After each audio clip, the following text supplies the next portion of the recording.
Pero bueno, listo, démosle a nuestro tercer día del curso. Bienvenidos a todos. Pues ayer estábamos platicando precisamente ya de algunos detalles generales del curso y empezamos a hablar de derechos morales y derechos patrimoniales de autor. Hoy vamos a entrar a revisar más a detalle ambos derechos y creo que revisaremos una cuestión relativa a los contratos. En realidad, una forma de utilizar esto son los contratos. La negociación que nosotros hagamos con los derechos de autor es muy básica y mañana entramos como en temas finales, incluyendo Creative Commons y Copyleft y algunos efectos a la propiedad intelectual, y trataremos de establecer algunos ejemplos prácticos o unas cuestiones precisas respecto a cómo funcionan en determinadas ramas del arte y de la cultura el derecho de autor precisamente. Bueno, hoy terminemos, insisto, la parte más amplia que hemos visto. Nos quedamos en derechos morales y derechos patrimoniales y démosle, porque perdimos por ahí unos minutitos mientras estaban estas fallas técnicas. Nada más dejen que me permita. Raquel, ¿me habilitarías compartir pantalla si estás por ahí? Listo. Muchísimas gracias.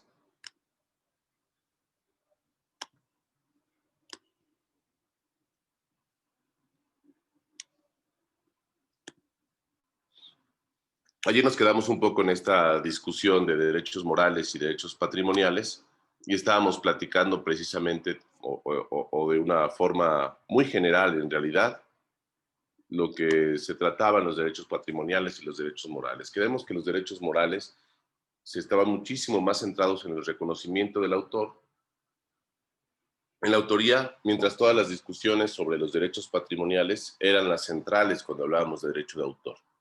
Y enlistamos todos los derechos patrimoniales que nosotros podríamos ceder y estas sesiones podrían ser temporales, es decir, por un tiempo determinado. Incluso si nosotros hacemos un contrato,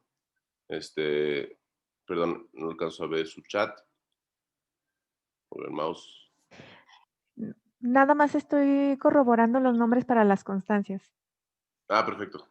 De todos modos, si cuando está la presentación por ahí tomen sin problema el micrófono, puedo leer el chat, pero a veces se me atora por aquí en la aplicación. Entonces, los derechos patrimoniales, que se pueden ceder, dijimos, territorialmente, puede ser tan específico, una ciudad, una calle, demás, o sea, geográficamente podemos limitarlo hasta nosotros donde deseemos, y normalmente una cesión de derechos de autor puede ser en 5 años, es lo que entiende la ley cuando nos establece un plazo. Después de 5 años quedamos que estos derechos regresan a nosotros, cualquiera que sea de ellos. Hay una sola condición, ya lo veremos en contratos, que esto sea una cesión y no una obra por encargo. Una obra por encargo es como una obra por comisión. Es un contrato muy específico en el derecho de autor que tiene de ventajas y desventajas y que a veces está mucho en el centro de la discusión de los derechos de autor. Hay que ser muy cuidadosos con lo que firmamos o con lo que hacemos firmar nosotros en el caso de que seamos los que estemos llevando a cabo un proyecto, los gestores o alguien más. ¿Cuál es la vigencia de los derechos de autor? 100 años después de la muerte del autor. Ahora, trataré de ser un poquito más específico a este respecto, ya que estamos en este curso. Quedamos que la última plática de ayer en realidad era una crítica, o de mi parte más bien una aproximación a los problemas que significan el dominio público en México, que nosotros tenemos el término más alto del derecho de autor en México respecto a la vigencia, 100 años después de la muerte del autor. Habíamos establecido que no necesariamente esto es positivo para la creatividad o para el intercambio de las ideas, que el convenio de Berna establece 50 y aquí lo duplicamos mayormente por presiones y cabildeo de de una empresa y de una sociedad de gestión colectiva que se encargan de hacer precisamente estas modificaciones a la ley. Bueno, y en estas modificaciones o vigencia, aquí tenemos 100 años. Ahora bien, tenemos no solamente este plazo, trataré de ser un poquito claros, más me voy a salir de la presentación para que lo platiquemos un poco, la vigencia de los derechos de autor, cómo funcionan en México. En México están corriendo actualmente, incluso no se ponen de acuerdo muy bien, pero vamos a tratar de desenredarlo, los derechos de autor. ¿Qué quiere decir esto? Cuando se publica la reforma en 2016, no se hace retroactiva. Ujú.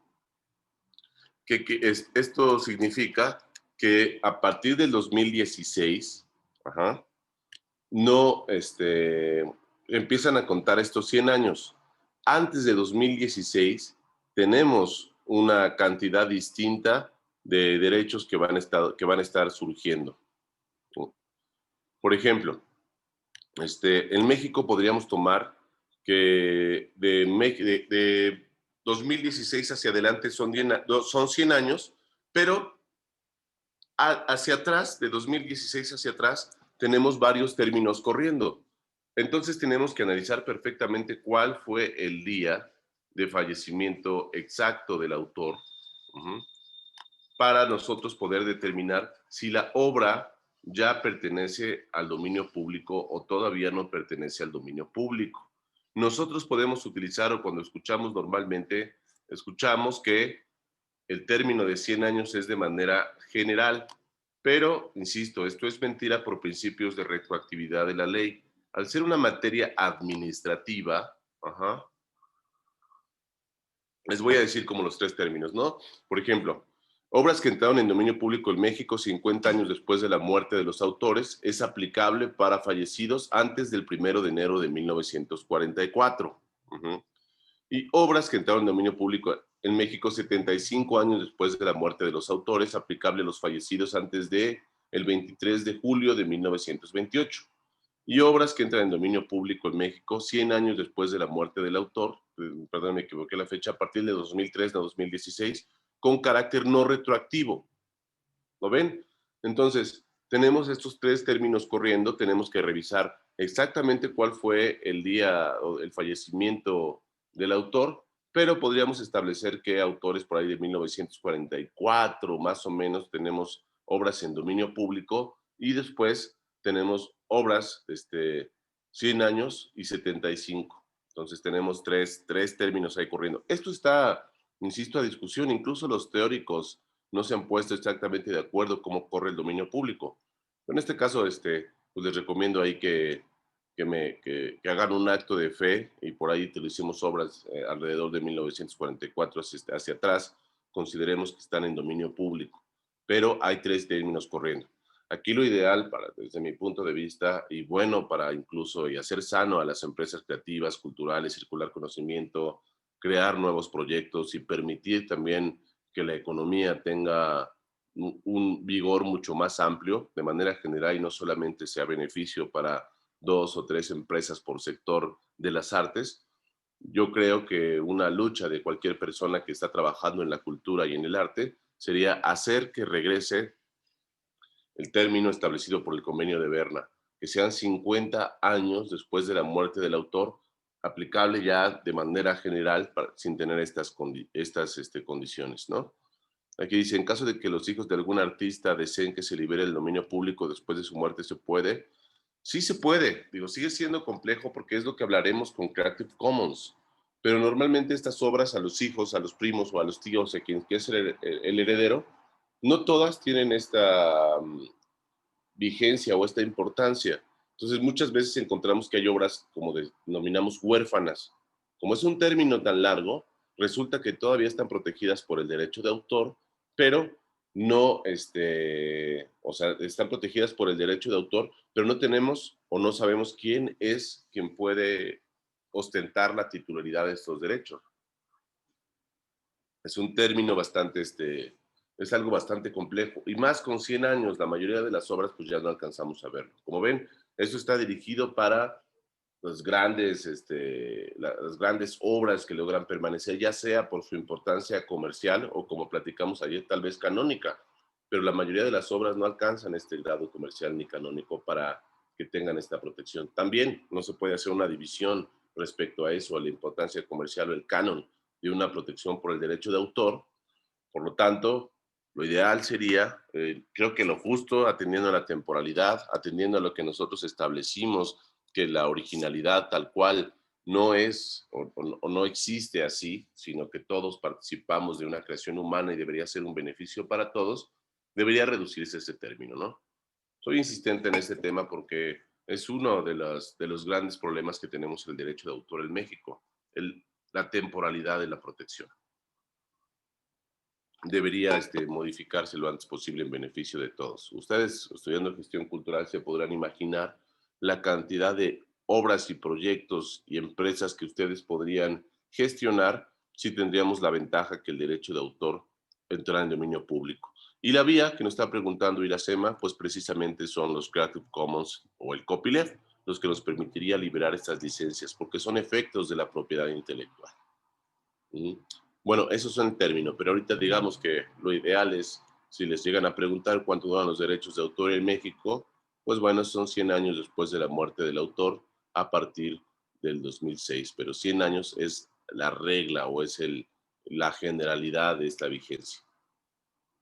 Ahora, limitaciones al derecho de autor. ¿Cuándo? O sea, de manera general, hay que establecer que son 100 años después de la muerte del autor. Todo lo que no tenga este término no está en dominio público, ¿no? Por lo tanto, tendríamos que pedir para cualquiera de las utilizaciones enlistadas acá, queremos reproducir, queremos transformar, queremos distribuir, queremos comunicar, queremos importar o queremos comunicar obras derivadas, en cualquier fragmento o parte que nosotros estemos utilizando de una obra, necesitamos necesariamente el permiso del titular o del autor, siempre, aunque esta obra no esté registrada. Siempre y cuando esté fijada y permita una reproductibilidad, necesitamos una autorización. No importa para qué, cómo, cuándo, dónde, siempre que utilicemos una obra protegida por el derecho de autor, la regla general es solicitar autorización del autor o el titular. Podría ser, insisto, un agente, una sociedad de gestión colectiva o algo parecido. Pero el derecho de autor tiene limitaciones a sí mismo. Estas limitaciones tienen que ver precisamente con, ahorita regresamos a los contratos, permítanme regresar, tienen que ver con algo que nosotros llamamos fair use o uso justo. Nos vamos a externar de ahí. Es decir, siempre que estemos utilizando una obra con fines culturales, educativos, que no sea con un fin de lucro económico directo, se nos permite a nosotros utilizar una obra protegida por el derecho de autor. Son pocas excepciones las que nosotros tenemos a estas limitaciones al derecho de autor, pero piensen ustedes que cuando estén haciendo un trabajo universitario, citar algo es un derecho que nosotros tenemos. Tampoco se vayan a confundir ustedes con los criterios antes que atendían más a una unidad de medida, que también es uno de los mitos del derecho de autor.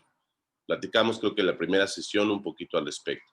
Si nosotros estamos enfrentándonos a esta, ¿qué dicen? Puedes utilizar hasta 5 acordes de una canción y no importa, no hay ninguna infracción al derecho de autor, es falso. Los criterios se refieren a la sustancialidad. ¿Qué tanto estoy utilizando de una obra para que se entienda que la mía o la creada es original? Y la segunda también, cuando utilizamos un trabajo universitario, pues no sea una reproducción simulada de una obra.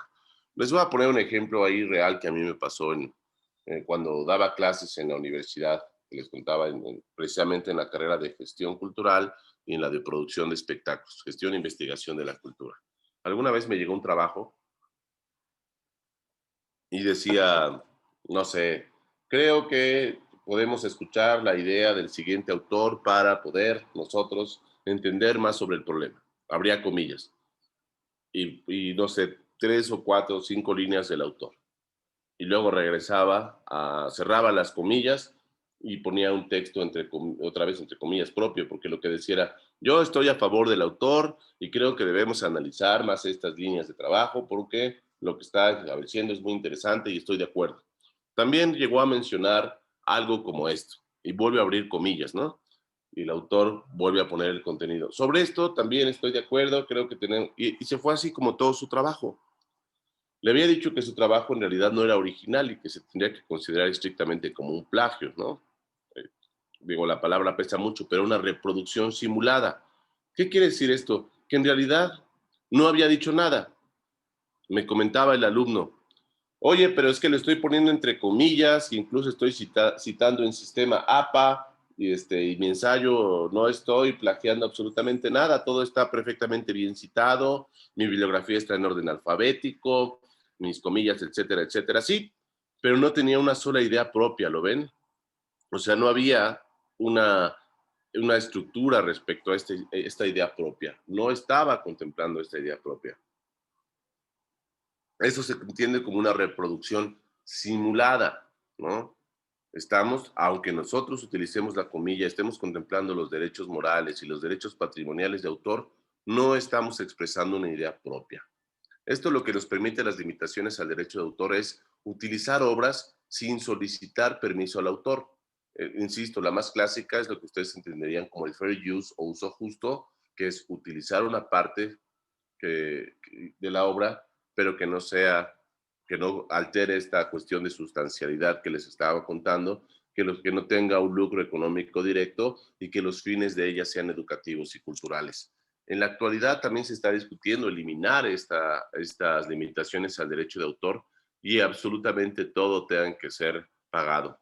Esto sería verdaderamente complejo. Imagínense ustedes en la universidad, cada que ven un video o una película para ensayarlo, es decir, crear un ensayo, una investigación, una pintura, una canción, un programa de radio, lo que implicaría es que las universidades tendrían que pagarle a las sociedades de gestión colectiva por utilizar ese conocimiento.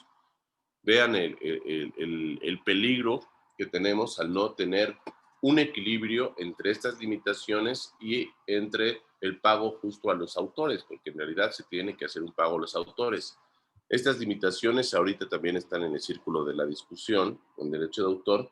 Como se imaginarán, hay dos formas de interpretarlo. Algunas personas que dicen que estas limitaciones deberían ser muchísimo más extensivas y permitir muchas más excepciones y que todas estén reguladas perfectamente en la ley. Y otro grupo que dice que hay que eliminar todas estas limitaciones al derecho de autor, que hay varias, ¿no? Por ejemplo, una tienda de discos o una librería, pero pensemos en una tienda de discos que vende sus discos, ¿no? Pues permitiría que la reproducción de estas obras musicales, porque en realidad solamente les está haciendo promoción. Si no entramos a un Mix-Up, a un Tower Records o a cualquier otra tienda de discos que exista en su ciudad o donde estén, pues permite que haya una reproducción musical para la venta de los mismos. Esta es una limitación al derecho de autor, porque en esencia, si nosotros, hasta el lobby de un hotel, estrictamente hasta un elevador, la música, cuando van ustedes a un festival o a un concierto y escuchan que entre bandas hay música de fondo que se está tocando, eso paga derechos de autor. Tiene que pagar derechos de autor una sociedad de gestión colectiva porque estamos haciendo una reproducción. Entonces, estos conciertos, mientras están pasando estas canciones, pagan a la sociedad de gestión colectiva. Las rocolas, si nosotros vamos a una cantina y hay una rocola que le echamos 5 pesos, paga a la sociedad, a la Somexfon, que es la sociedad de gestión colectiva, derechos de autor. Todas las reproducciones que nosotros vemos, insisto, por eso les digo que todo está lleno de derechos de autor. Un restaurante que pone música podría pagar, aunque no siempre lo paga, hasta un negocio de karaoke, todo paga. Alguna vez escuché que a alguien le cayó una sociedad de gestión colectiva cuando estaba haciendo una fiesta, ¿no? Tenía su fiesta y había mucha gente y estaba reproduciendo música y le cayó, curiosamente, una sociedad de gestión colectiva a cobrarle la música que estaba reproduciendo. Y tristemente, de acuerdo a la ley, pues tenían algo de razón la sociedad de gestión colectiva. Dije algo, ¿no? Yo considero que podría haberse defendido con una excepción, pero esto es para que vayan mirando la dureza del derecho de autor. Y la tendencia en el futuro del derecho de autor es que haya todavía un cobro más alto a este respecto o que haya una vigilancia más alta de las agentes o las personas que representan a las sociedades de gestión colectiva. Entonces, estas limitaciones, insisto, ahorita existen. La mayoría habla sobre fair use. También hay una, por ejemplo, para pequeñas microindustrias. Digamos, una fonda que tenga un canal de televisión con música, tampoco paga derechos de autor, ¿no? O si está viendo algún programa de televisión, como les decía, no pasa nada, o si tiene el radio, siempre y cuando no sea una mega pantalla y no esté cobrando por entrar a ver esa transmisión, también es una limitación al derecho de autor. Pero hay muy pocas limitaciones al derecho de autor, como pueden imaginar, y el fragmento es muy pequeño. Ahora bien, vamos a hablar, como les decía, acerca de los contratos. Los contratos es un convenio de dos o más personas para crear, transferir, modificar obligaciones.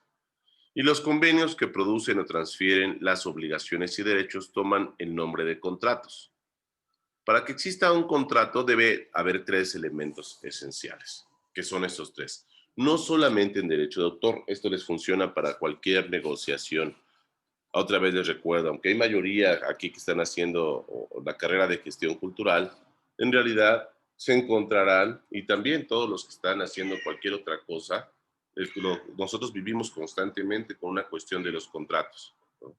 Todo el tiempo estamos contratando y llevando todo esto. Si yo voy a comprar unos gancitos o unos chocorroles a la tienda, en esencia estoy haciendo un contrato de compra-venta, servicios y demás. Digamos que el contrato es una gran institución jurídica y tiene varios tipos de contratos civiles, carácter mercantil, internacionales, que tienen que ver con estas negociaciones. El matrimonio, en esencia, aunque suene totalmente frío para ustedes que son unos románticos, pues es un contrato, ¿no? Nosotros estamos ante un juez de registro civil elaborando un contrato de matrimonio que tiene nada más determinadas formalidades o diferencias en cuanto a otro tipo de contratos, porque cada uno va a requerir una particularidad, pero es un contrato. Entonces, para que exista un contrato, debe tener primero voluntad. Esta voluntad se refiere normalmente al consentimiento, es decir, necesito querer hacer esto, necesito esa consecuencia jurídica si no se rompe. Ejemplo, teníamos ayer esto con un objeto, ¿no? Pues ahora tengo aquí un vaso. Si alguno de ustedes, hagamos este ejemplo, me voy a salir un poco de acá, ¿no? Vamos a pensar que estoy vendiendo este vaso de café, ¿no? Y que le digo a Adriana, Adriana, te vendo este vaso de café, o este vaso, este termo. Adriana, di que sí, no duermas. Sí, Exactamente, entonces esa es la voluntad, ¿no? Yo quiero venderlo y ella quiere comprarlo. Y está externando su voluntad a través de un sí. No vean un contrato como una forma escrita.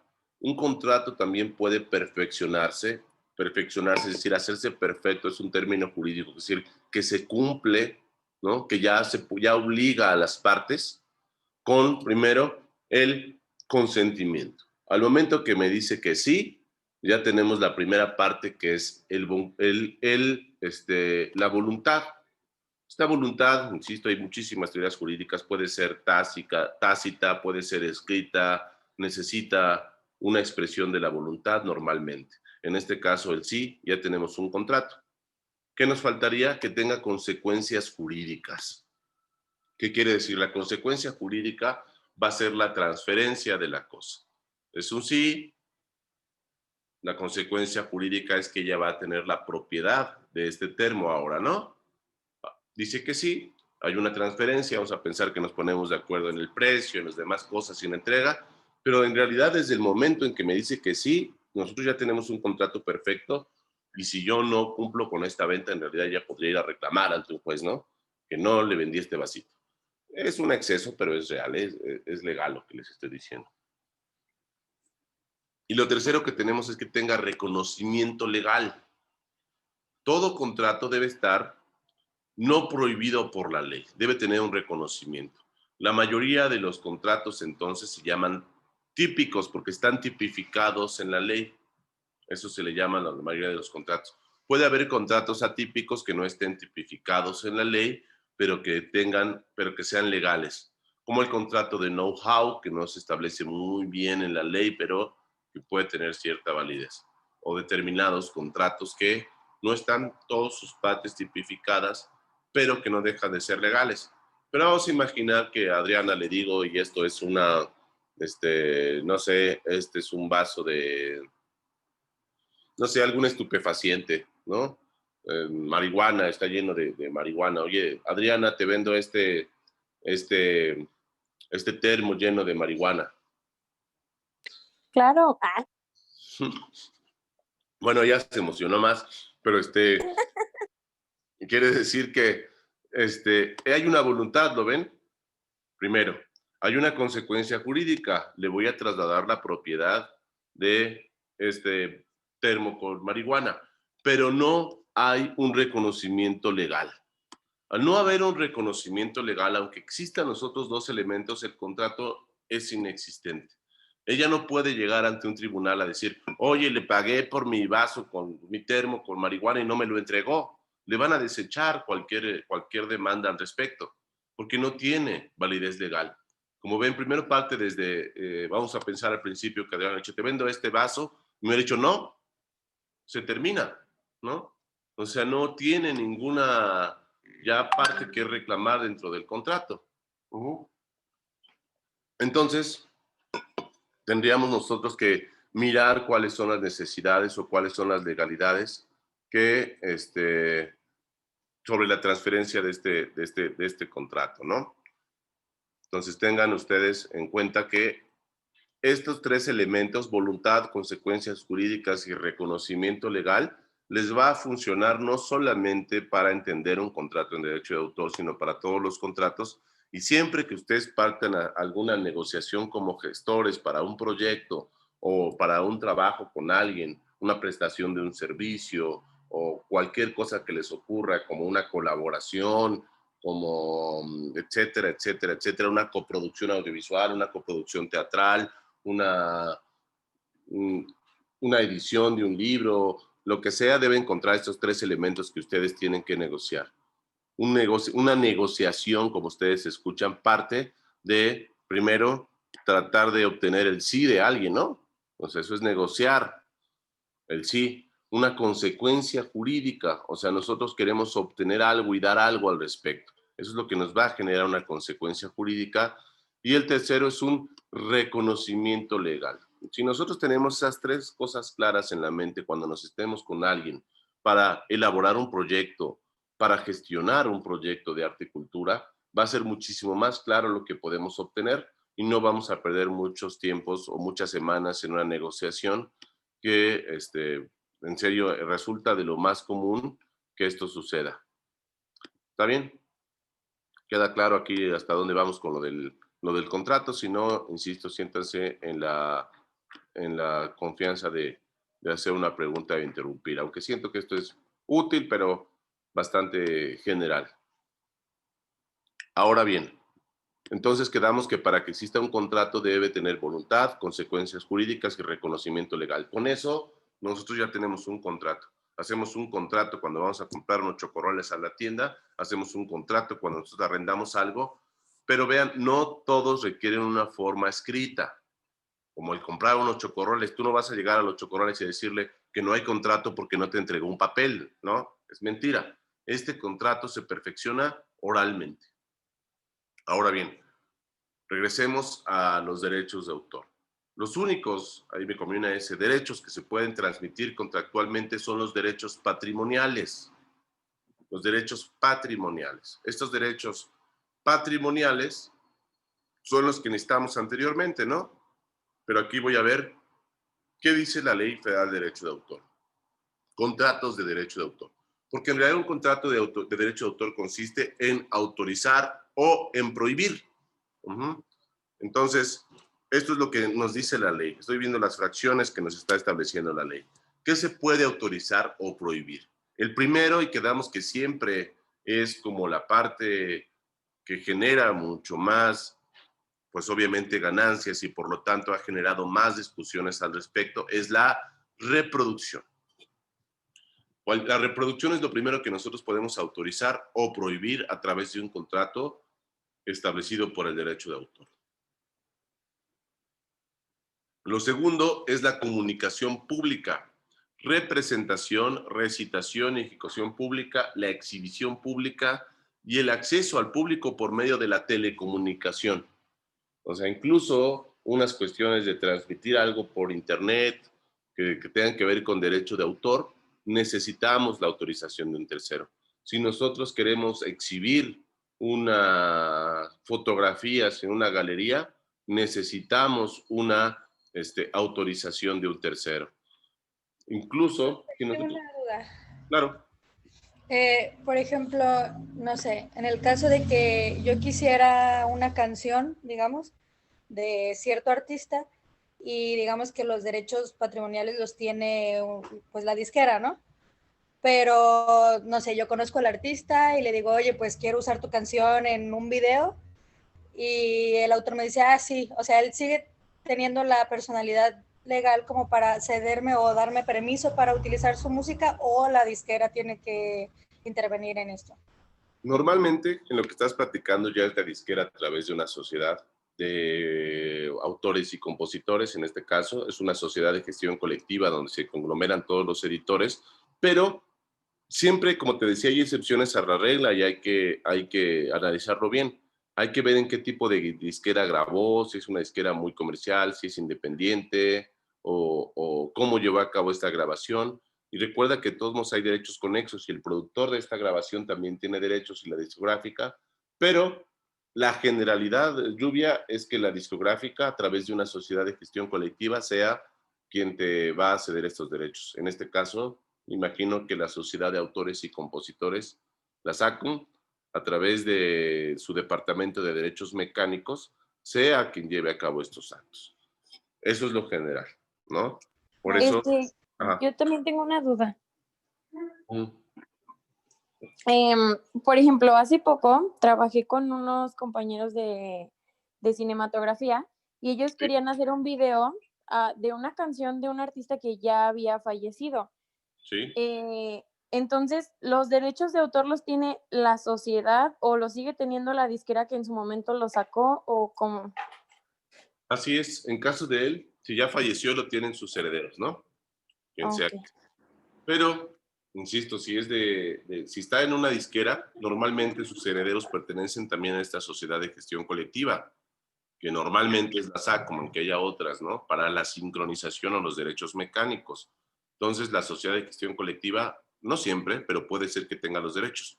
Tendríamos que ver que toda la ficha de la grabación es la que nos da una pista. O sea, lo primero que tenemos que hacer cuando queramos utilizar una obra protegida por el derecho de autor para un proyecto cultural o de gestión cultural o algo al respecto, es analizar muy bien de dónde viene y saber quién tiene el holding o quién tiene los derechos o quién es el titular de esos derechos de autor. Porque incluso, como podrían imaginar, puede haber varios titulares de estos derechos de autor, no solamente uno. Regresando a lo que tenemos, aunque ahorita venimos a los mismos, regresando a lo de acá, puede ser que alguien tenga el derecho de reproducción, pero otro el de transformación, otro el de distribución, otro el de comunicación. Por ejemplo, en el caso de una grabación discográfica, pues la discográfica tiene derechos sobre esta grabación, pero posiblemente el compositor a su vez tenga otro derecho alterno sobre lo mismo, o algún intérprete, o alguno tenga, o solamente le haya dado el derecho a la discográfica para su reproducción, que sería integrarlo dentro de un video, pero para hacer un cover tal vez no lo tenga la discográfica y lo tenga él. Entonces necesitamos ver qué es lo que nosotros queremos utilizar. Como ven, esto es lo que a veces resulta tan difícil de derecho de autor y que muchas veces no es fácil rastrear quién tiene los derechos patrimoniales de autor, ¿no? Ese es lo difícil que nosotros podemos encontrar a este respecto. Sí, Adriana, mucho más claro, Sí, ya mejor, gracias. pero tenemos que hacer, pues como todo, una investigación, ¿no? Pero bueno, estos derechos, como sigo insistiendo, se pueden vender por separado, por territorio y por un tiempo determinado.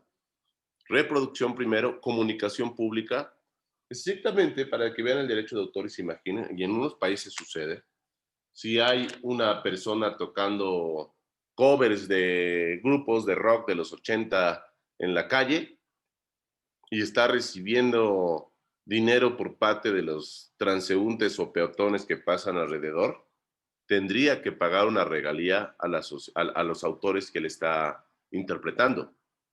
¿Lo ven? Tenía que ser así. Entonces, toda la utilización va a suceder en este aspecto, lo que se les ocurra. Si yo me salgo a la calle a recitar algún poema famoso y la gente pasa y me da dinero, estrictamente tendría que darle dinero al autor. Me estoy excediendo un poquito para que vean en realidad cuál es el alcance de nuestra legislación actual. Y en el mundo funciona así. Digo, en países ya, por el término que podríamos utilizar ya, digamos, de Occidente o desarrollados, industrializados, sí tienen esta manera de solicitar a las personas que tocan en el metro, por ejemplo, tienen que pagar derechos de autor y tienen que pasar también por una serie de permisos a este respecto. También los que tocan en la calle tienen, para que les den una autorización de tocar en la calle y la utilización del espacio público, tienen que cubrir con los derechos de autor de la música y obra que ellos estén utilizando. Así es como está en la actualidad. Pero exhibición pública, insisto, si nos quieren poner un cuadro, una fotografía, representar algo, una obra, cualquier forma de acceso por internet o lo que sea, necesitamos este derecho. También se puede autorizar la transmisión pública o radiodifusión en cualquier modalidad, incluyendo retransmisiones por cable, fibra óptica, microondas, vía satélite, cualquier medio conocido o por conocerse. Aquí estoy viendo el ejemplo de el streaming. Ahora que, dado a las cuestiones de la pandemia, todo el mundo se está trasladando al streaming, pues creo que el día lunes les estaba contando de lo que sucedió, por ejemplo, en el teatro, ¿no? Me tocó a mí trabajar mucho en políticas públicas en el teatro, en legislaciones que tienen que ver con el teatro, y precisamente uno de mis clientes o empresas para las que trabajo se llama Teatrix, por ahí échenles que una mirada o búsquenla en internet, está por abrir en el mes de noviembre. Esta empresa Teatrix lo que trata de hacer es obras de teatro, como su nombre lo dice, en realidad es como un Netflix para teatro. Se hace grabación o se transmite en vivo obras de teatro para pasarlas en una plataforma en internet. Eso es lo que hace Teatrix. Cuando empezó la pandemia, la mayoría de los creadores escénicos estaban en discusiones, digamos, ontológicas sobre lo que es el teatro. Y por lo tanto, varios de ellos decían que al transmitirlo dentro de una pantalla ya no estaban haciendo teatro, que eso era ya más parecido al cine, ¿no? Y algunos se negaban o se resistían a utilizar este formato de transmisión en streaming o de transmisión a través del internet de sus obras, porque decían que eso no era teatro. Con el avance de la pandemia, la verdad es que la mayoría de los productores teatrales empezaron a olvidar esta discusión, porque obviamente la cuestión económica y hay uno que adaptarse y hay que evolucionar y empezaron a ver eso. Mira, no tiene caso esta discusión ontológica o metafísica, bueno, o estética. Tendría que ver más, o sea, de lo que es el teatro en sí mismo y de cómo funciona, lo que decían que requería el espectador. El espectador sigue ahí, pero resulta que no estaba sentado en una butaca, pero el funcionamiento del teatro, al parecer, era lo mismo. Me he encontrado que, por ejemplo, a un espectador de las artes escénicas, pues le fascina ver qué está sucediendo en ese momento, o no necesariamente en vivo, sino que es en una sola toma, digamos, ¿no? Y que incluso apreciar los errores o las fallas que son propias del teatro, y no quiero ponerlo como errores porque parecen unas virtudes, son a lo que les gusta a muchos de los espectadores del teatro, mirar esta cosa, ¿no? Pero se encontraron con un problema. Cuando decidieron migrar a las cuestiones escénicas, se dieron cuenta que muchos de ellos no tenían ese derecho. Es decir, habían los productores de teatro solamente hecho un contrato para su transmisión en un teatro. Nunca se imaginaron que iban a necesitar más. Entonces solamente tenían un derecho de autor para una representación escénica. Y la mayoría de ellos, más allá de sus preocupaciones, insisto, ontológicas o estéticas, no tenían el derecho para representarlo en streaming o subirlo a una plataforma en internet. En la actualidad, lo que le está pasando a todas las personas que están haciendo teatro es, curiosamente, que están renegociando los derechos para poderlos transmitir en internet. porque no habían negociado todo el cúmulo de los derechos de autor o no habían negociado la transmisión pública de sus obras a través de vías como el streaming, el internet o plataformas virtuales. Entonces encontraron en realidad cómo tendrían que reprofesionalizarse y buscar otras ventanas de recuperación para las artes escénicas. Ahí es otra cosa que les decía de la importancia que ha tomado el derecho de autor durante la pandemia. Todas las artes empezaron a tener una modificación para saber si el entorno virtual también les correspondía o podrían tener una explotación porque no quedó de otra al respecto. Se empezaron a hacer exposiciones virtuales, se empezaron a hacer muchas incluso experimentos artísticos a través de la plataforma Zoom y otras cuestiones no. Y otras porque no pudieron, porque no tenían los derechos patrimoniales de autor. O me tocó, pues precisamente hoy, si les interesa por ahí afinar, les voy a compartir. Habrá una plática sobre cine y entorno virtual, que me invitó alguien, se llama Pánico de Masas, y lo que le sucedió a él es que estaba haciendo cinecharlas. Entonces ponía una película o fragmentos de una película, como lo estamos haciendo nosotros, como en YouTube, lo transmitía en Facebook, lo transmitía en otros lados, y lo que sucedió es que Facebook con el algoritmo le cortó la transmisión, ¿no? Que tal vez a nosotros si hubiéramos pasado esto en Facebook con los videos que estábamos pasando, posiblemente el algoritmo nos hubiera cortado, ¿lo ven?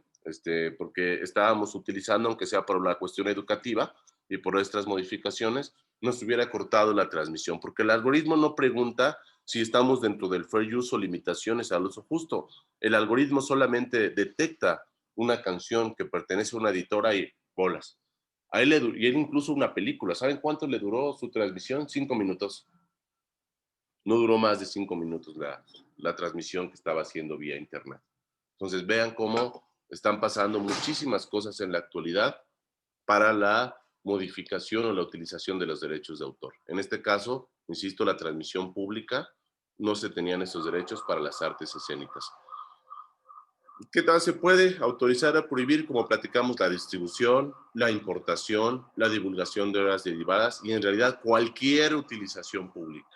Siempre que nosotros queremos hacer una utilización pública de una obra protegida por el derecho de autor, estamos con la necesidad de solicitar una autorización de manera general. Siempre va a excepciones. No existe en la realidad, o como nosotros podríamos pensar, muchas formas de burlar los derechos de autor. No hay tal cual una actividad que nos permita irnos por las ramas o sortear el derecho de autor. Si nosotros estamos utilizando una obra o utilizando una obra protegida por el derecho de autor para algo, normalmente tendríamos que hacer un pago. La otra sería ya no lo legal, pues ¿cómo hacemos para que no nos encuentren o para que no nos hallen o para que no todo esto? Bueno, eso ya es otra cosa. Les voy a poner otro ejemplo. Estas cuestiones de las artes escénicas, por ejemplo. Cuando hacían representaciones en teatros, que normalmente los teatros, pues son teatros pequeños en México, hay muchos, pero hay muchos teatros independientes con pocas butacas, o sea, hay de todos tamaños. Está desde el Auditorio Nacional, que es muy grande, digamos que es el que permitiría una representación teatral más grande, el Teatro Esperanza Iris, que está en el Centro Histórico, que es más o menos grande, pero también hay teatros muy pequeños. Entonces montaban obras y dentro de esas obras pasaban música de editoras. Nunca tuvieron ningún problema, entonces pensaron que era, entre comillas, legal. Ahora el problema que se enfrentaron es otra más. Cuando trataban de subir sus obras a la plataforma streaming, pues se dieron cuenta que no tenían derechos sobre las canciones. Entonces no podían subir sus obras porque parte de los derechos de autor que utilizaban en su representación escénica no los tenían. Antes no eran rastreados porque no iba un agente de la SACM a revisar todas las obras de teatro que se montan en la ciudad. Entonces, digamos que hacían lo que querían con las obras.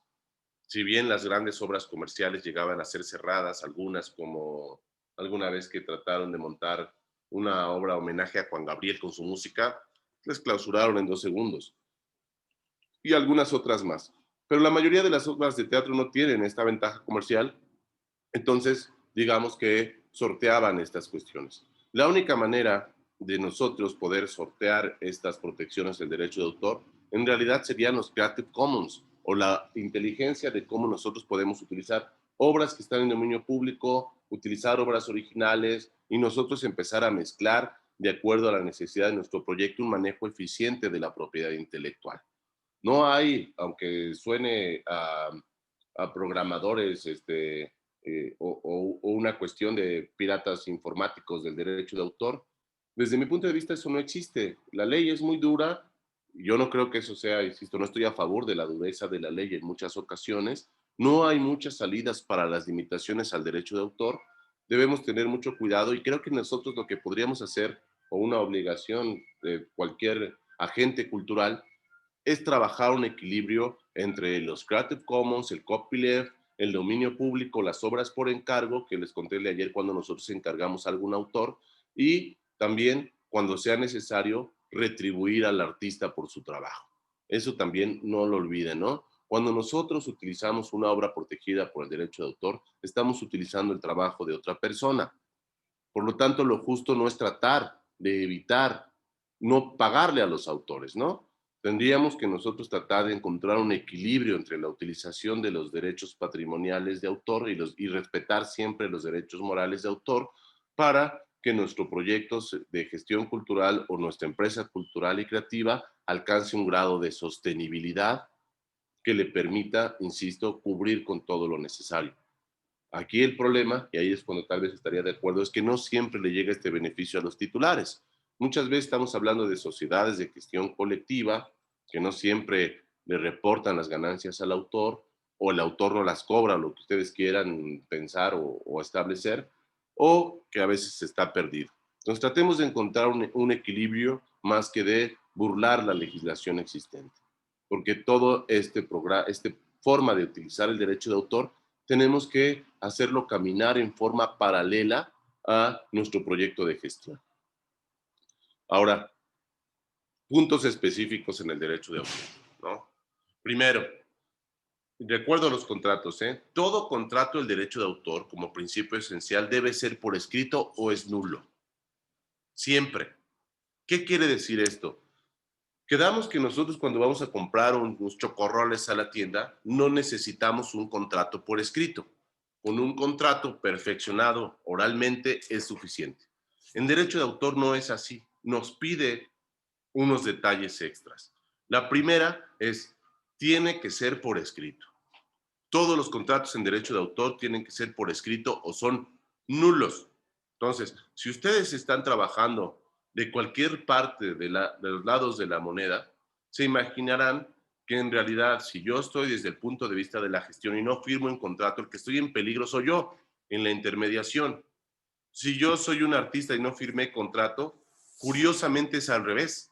Yo estoy en una ventaja porque alguien está utilizando una obra protegida por el derecho de autor, de la cual yo soy titular, estoy poniendo ese ejemplo que así lo sea, y siempre estará en riesgo de que yo lo pueda demandar o requerir por cualquier vía, dado que no hay un contrato por escrito.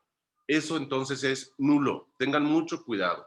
Si estamos trabajando en el terreno de las artes y la cultura y estamos explotando o estamos utilizando una obra protegida por el derecho de autor sin un contrato escrito y firmado por las partes, estoy cometiendo una irregularidad que podría incluso ser grave. Hay películas cinematográficas que por no firmar un derecho de imagen no se han podido explotar. Por un derecho de imagen, es decir, una persona, de un extra incluso, de una persona que aparece poquito a cuadro, no se puede ya explotar. O que se les ocurrió sincronizar una canción y nunca la negociaron. Esa película, como se conoce en el argot cinematográfico, se queda enlatada. No puede tener una distribución, no puede tener una exhibición, porque uno de los derechos patrimoniales de autor no fue cubierto, no fue firmado y no tiene la instrumentación adecuada para que pueda ser el mismo, insisto, exhibido, transmitido, comunicado o todo, cualquier derecho patrimonial que nosotros estamos viendo. Entonces tengan muchísimo cuidado dentro de los derechos de autor y se imaginarán con lo que estamos viendo del manejo temporal, territorial y la diversidad de los derechos patrimoniales de autor. Denme Segundito, están tocando en mi puerta, insisto, estas ocasiones, estas situaciones pasan. Denme un segundito, por favor, ¿sí? Ahorita seguimos con la exposición.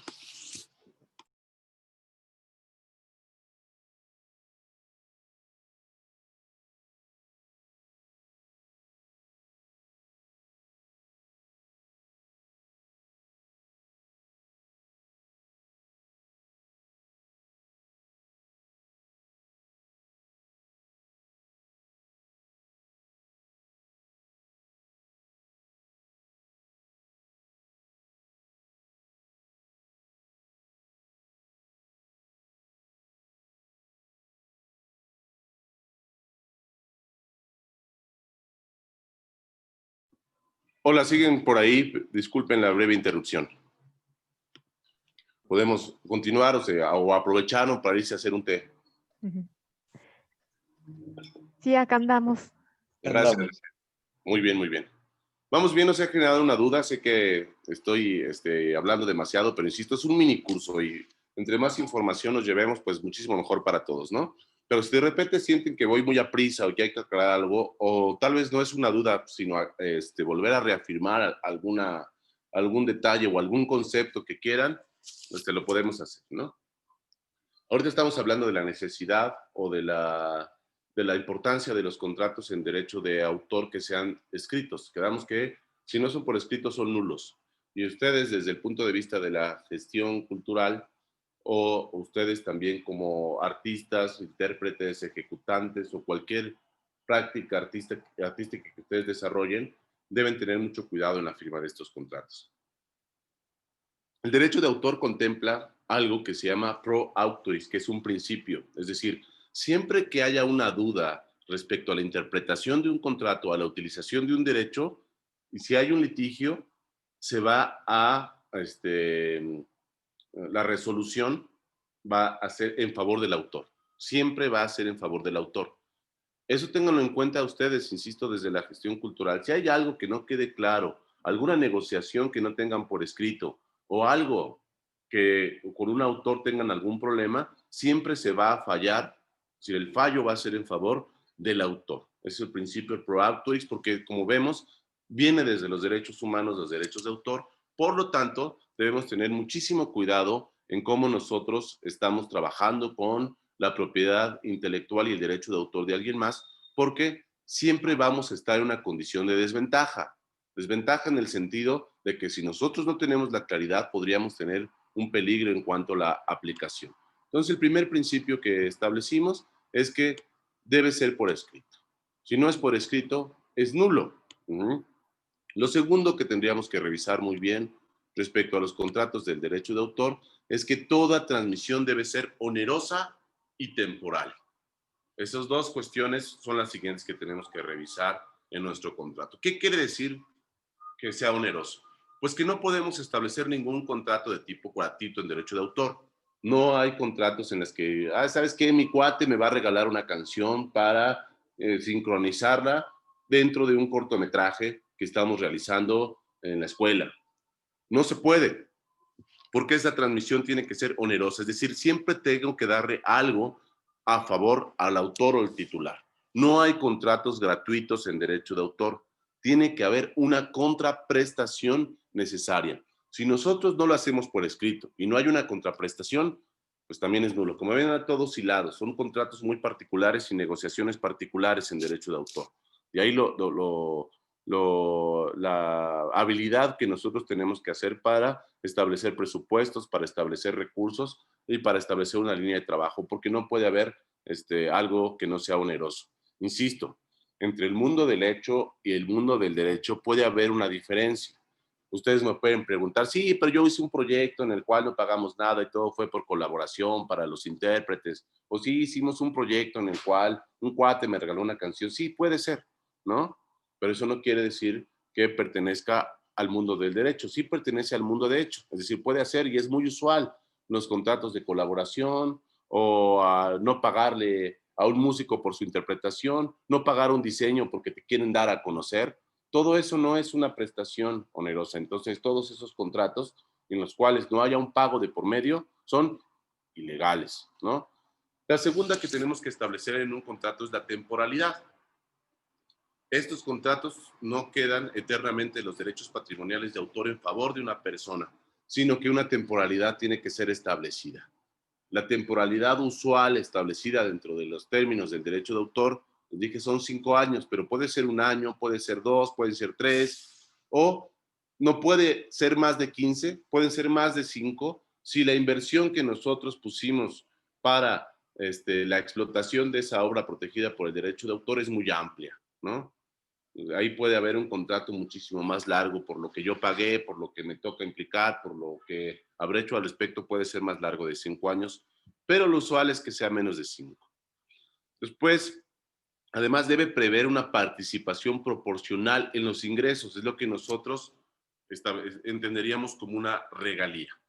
Cuando hay 2 opciones ahí, pero tiene que haber un pago de regalías, es necesario que haya un pago de regalías. Tenemos 2 opciones para pagar las regalías. Una participación proporcional. Vamos a pensar que nosotros vamos a hacer una representación escénica y el dramaturgo nos va a ceder una obra protegida por el derecho de autor. Pues tiene que haber un pago, una temporalidad. Tenemos que decirle, en el siguiente año voy a hacer este montaje o 7 representaciones o algo parecido. Ajá. Además de eso, tiene que haber una participación proporcional. ¿Qué quiere decir esta participación proporcional? Que vamos a suponer que en esta representación escénica, pues de cada boleto de vendido te voy a dar el 3 o el 5 o el 8 o el 10% o el 20%, si es ya súper amable, ¿no? Lo usual es que vaya aquí en México estamos hablando del 3, puede correr en algunos otros lugares el 5 o el 8%, no más de eso, ¿no? Es la participación proporcional que nosotros entenderíamos como una regalía. Si nosotros no queremos hacer esta participación proporcional, también lo que podemos hacer es decir, te voy a pagar una cantidad fija y determinada, si nosotros tenemos esa chance. Voy a hacer esta representación escénica, vas a dar chance de que lo haga y te voy a dar esta cantidad de dinero. Pero como ven, estamos cumpliendo estas 2 cuestiones, que es algo oneroso y temporal. Tiene que haber remuneraciones físicas, fija y determinada. Este derecho es irrenunciable. ¿Qué quiere decir? Cuando empezamos hace rato a ver sobre la legalidad de los contratos, o sea, la parte legal de los contratos, establecimos de manera lo más clara que pude sobre la voluntad, las consecuencias jurídicas y la legalidad del contrato. Si nosotros establecemos un contrato en el derecho de autor en el cual no se establezca un pago o una temporalidad o esta remuneración fija, nuestro contrato no es legal, ¿no? Porque este derecho no lo puede renunciar el autor. Aunque el autor le diga, te lo regalo, no puede. La ley le prohíbe para su protección que renuncie a estos derechos. Entonces, tengan mucho cuidado con estos tipos de contratos.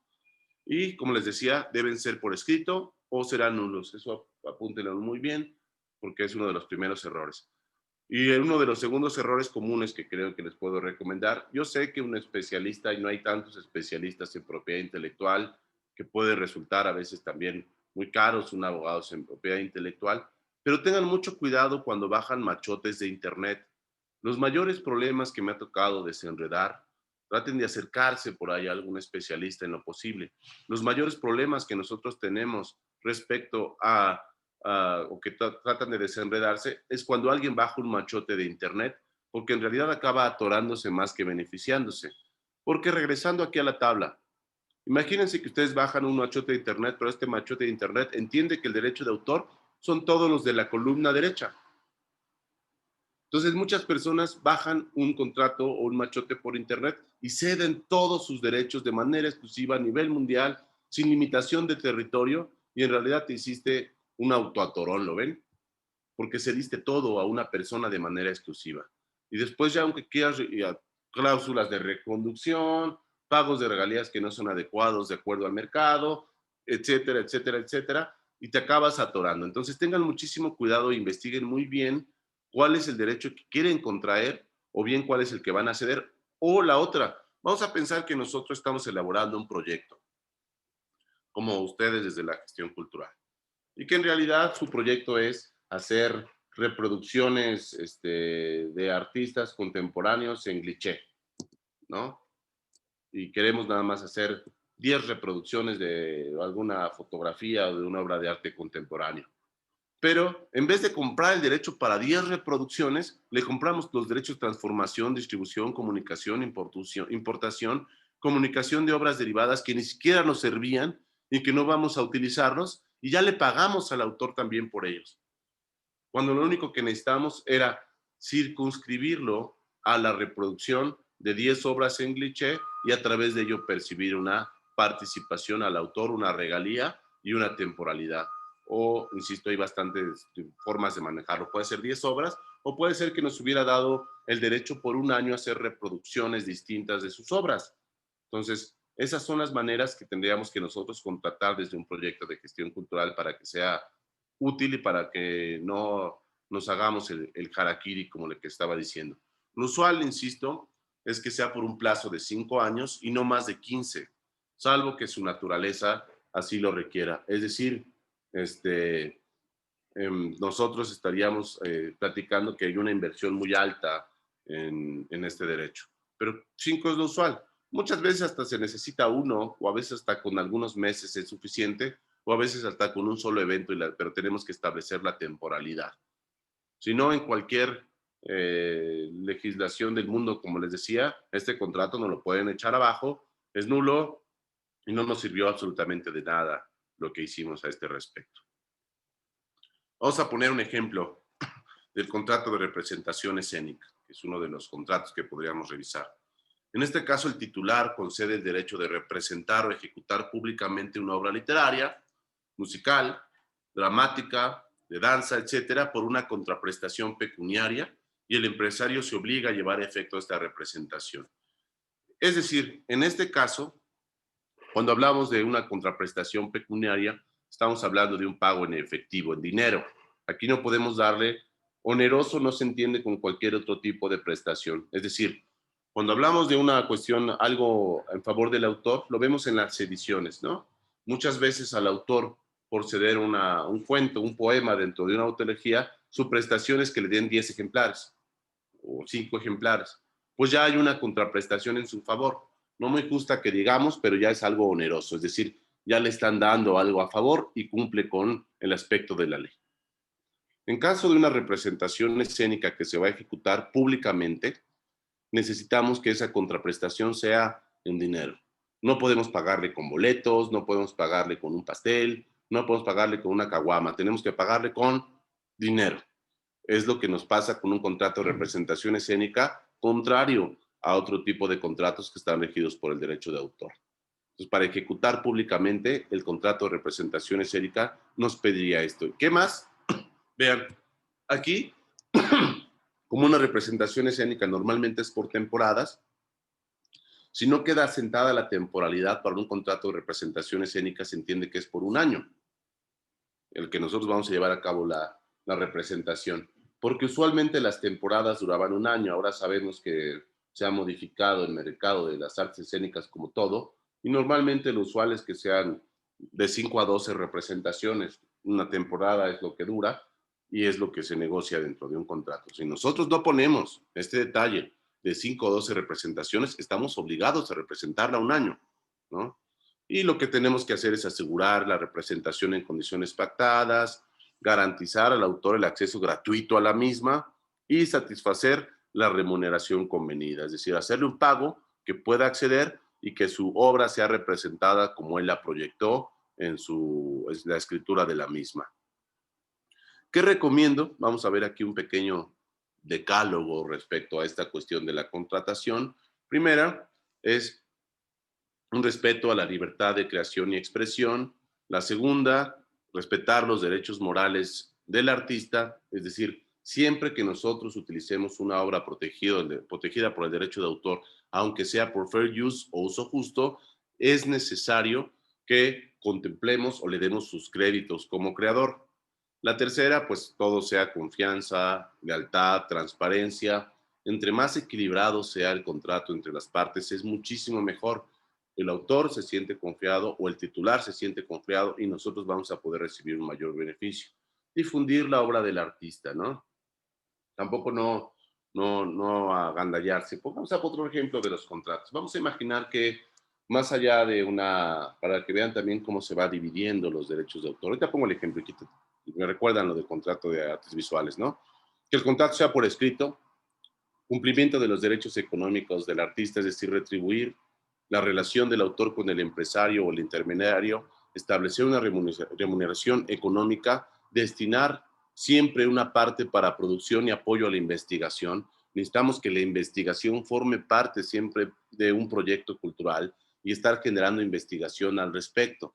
Si nosotros estamos haciendo cualquier proyecto que implique atraer derechos patrimoniales de autor, de un autor, determinado, hay que investigar al respecto, cuál es el entorno, ensayar y parte de todo lo que estemos haciendo, ponerlo en la investigación, en la compilación y en el establecimiento de un universo más rico culturalmente hablando y siempre sea dentro de un ámbito del profesionalismo. Si nosotros cumplimos este decálogo más la negociación o las condiciones establecidas que tienen que ver con una regalía, una temporalidad, y lo que platicamos anteriormente de atraer correctamente los derechos de autor necesarios, vamos a siempre tener un entorno mucho más bueno para un ecosistema cultural mucho más sano para el desarrollo de nuestros proyectos y les permite una sostenibilidad. Ahora, les decía que hay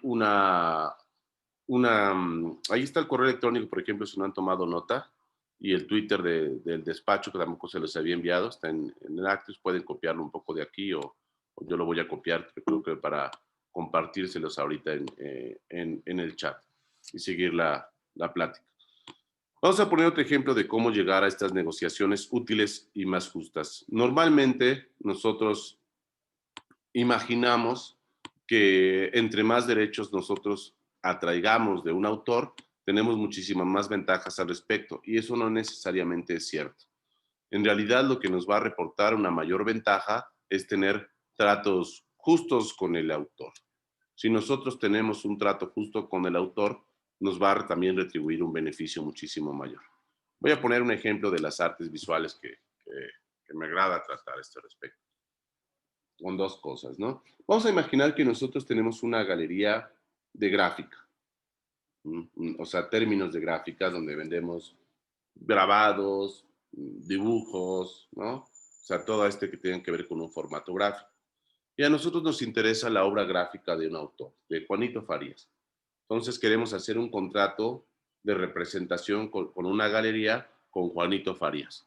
Le decimos, oye, Juanito, queremos vender tus obras. Vamos a pensar incluso que no nos interesa toda su obra gráfica, que nos interesa el grabado. Juanito, queremos vender tus grabados en esta galería, porque nos interesa tu trabajo en grabado. Y todavía vamos a llevarlo más, podríamos llevarlo más, ¿no? Chance nos puede interesar nada más sus grabados en punta seca o girografías que hagan al respecto, o linóleo. Pero vamos a imaginar que todos los formatos de grabado queremos nosotros representarlos o representar este autor de manera correcta. Pero nosotros le hacemos un contrato a él donde diga que vamos a representar toda su creación estética y artística, es decir, que también en el contrato vamos a representar la galería va a poder ser la única que venda sus esculturas o la única que venda también su net art o también sus performances o también sus collages o también todo, porque en realidad, como platicamos, la posmodernidad indica que el ejercicio artístico ha utilizado las herramientas y las formas de expresión de una manera muchísimo más amplia. Ya un artista no solamente se enfoca en el desarrollo de una sola técnica artística, sino que se va extendiendo a mayores técnicas artísticas. Por lo tanto, podría normalmente un artista tiene otras formas de representación, aunque hay artistas también que solamente se enfocan a una forma de expresión, que solamente pintan y dibujan o que solamente crean grabado, pero eso es una decisión personal. La realidad es que las expresiones, un artista, como se entiende en la actualidad, tiene la utilización de las herramientas o la utilización de los formatos o de la técnica es para dar soluciones estéticas a problemas precisos. Por lo tanto, puede tener una diversidad de manejo de los elementos. Entonces, lo incorrecto sería que nosotros representáramos toda su obra cuando tenemos una galería que solamente se enfoca en la parte gráfica. Si nosotros nos enfocamos solamente en la parte gráfica, es lo que tenemos que establecer en el contrato. De otra manera, no solamente afectaríamos al artista, sino que posiblemente nos afectaríamos a nosotros mismos. Vamos a pensar que aunque nosotros estemos muy entrados en su parte gráfica, aceptemos o el artista tenga otras formas de representación interesantes, pero que nosotros por capacidad o por el mercado que nosotros tenemos, no lo vamos a poder abarcar. Pues lo que nos conviene precisamente es que este artista tenga una mayor forma de exponer su obra, de que se lleve mucho más allá su obra. Entonces, él puede tener una galería que represente su escultura, otra galería que represente el net art, pero lo mismo pasaría con la geografía y con la temporalidad. Porque si nosotros solamente, la mayoría de ustedes están en Aguascalientes, entonces si nosotros tenemos representación mayor solamente en Aguascalientes, ¿para qué queremos nosotros representarlo a nivel mundial? Si no vamos a venderle ninguna obra en Japón o en Estados Unidos. Nosotros podemos circunscribir este ámbito de representación exclusivamente a México. No es necesario más que México para el establecimiento de estos proyectos. Entonces nos circunscribimos en nuestro contrato. Nosotros vamos a representarte por un término de 5 años para tu obra gráfica en Aguascalientes o en México. Y ya todo lo demás lo liberan. Si a él le va muy bien no sé, logró establecer o contactar una galería en Estados Unidos, en Europa, en Sudamérica o en algún otro lado, que normalmente el mundo se divide por regiones, entonces hacemos contratos por regiones. Como ven en YouTube y los derechos de autor, eso tiene que ver con contratos regionales también. Cuando miran ustedes, este video no se puede reproducir en tu zona territorial, pues tiene que ver porque se negoció solamente en un territorio. Lo mismo vemos con Netflix cuando pasan algunos videos o algunas películas que no están disponibles en México, tendría que ser lo mismo, ¿no? Entonces tendríamos que hacer un contrato que se adecue a nuestro proyecto de gestión y no tratar de ser unos gandallas con el artista o con el autor y tratar de atraer todos sus derechos. Entonces tenemos que establecer una negociación muy precisa y muy clara de lo que nosotros necesitemos atraer del mismo para que nos represente una ventaja y una confianza. Muy bien. Vamos todos claros hasta aquí, ¿o hay alguna duda? Tienes aquí una, Cintia, cuéntanos. Sí, en este caso, el artista o el creador puede tener otros representantes en otras regiones. Exactamente. Siempre y cuando el contrato se lo permita, porque hay también algunos artistas, o la mayoría, o gran parte de los artistas que tienen contratos exclusivos. Lo ideal es que nosotros tengamos representación con un artista en la parte que sea, solamente para el territorio que efectivamente vamos a utilizarlo. No tendríamos que irnos nosotros muchísimo más allá que este territorio, porque en realidad tampoco nos conviene a nosotros. ¿De qué va a depender para que pueda o no? De la exclusividad, o sea, porque incluso podría tener, Cintia, 2 representantes en el mismo territorio, o sea, no solamente uno, o más de 2, porque esta cuestión nos la va a dar la exclusividad y la territorialidad. Entonces, nosotros podríamos tener 5 representantes en la Ciudad de México, si no son exclusivos. El contrato nada más tendría que ver de qué manera va a correr la información o van a compartir la información todas las personas que participen en las negociaciones, en este caso que pusimos la venta de una obra, pero podría también ser la publicación de un libro, etcétera, etcétera. Podría tener varios representantes. No lo puede tener, o muchas veces no le sucede al autor, porque el contrato que le hacen una galería, una discográfica, es tan estrecho que le quita todo margen de negociación. Y es lo que les contaba. La mayoría de las veces el autor no tiene capacidad para su representación, para representarse a sí mismo. Muchas veces no negociamos con el autor. La mayoría de las veces no negociamos con el autor. O puede ser que determinados derechos los pueda negociar el propio autor y otros derechos no los pueda negociar él y tenemos que hacer 2 negociaciones. ¿Cuándo no lo puede negociar? Cuando, por ejemplo, algunas cosas las tiene sobre una sociedad de gestión colectiva o las tiene sobre un agente y otras sí. Les voy a contar ahorita un caso específico que estamos llevando aquí en trabajo con mi despacho, con Actio, ¿no? Con una productora que colabora directamente aquí conmigo en el despacho también. Esta es una obra que se llama Balsa número 6 y hablamos con la que detenta los derechos patrimoniales de autor. Obviamente el autor ya falleció. Aquí lo curioso que tiene ella, o lo particular, es que obtiene el derecho para ceder los derechos para la representación de la obra vía streaming, pero si hay una representación en un teatro, ya no puede resolverlo ella. Tendríamos que acercarnos a una sociedad de gestión colectiva. Entonces, aunque sea la misma titular de los derechos patrimoniales de autor o quien va a recibir los beneficios, ella no puede negociar la representación escénica, lo que acabamos de ver ahorita, pero sí puede negociar la transmisión de la obra de teatro en streaming. ¿Ven qué curioso está cómo ella tiene este manejo de derechos con este autor? Y esto se puede dar en distintas circunstancias o se puede dar en determinadas cosas. Hubiera sido tal vez, aunque no lo sabíamos, un error negociar con la sociedad de gestión colectiva los derechos en streaming. Es este el caso para tenerlos en una plataforma streaming.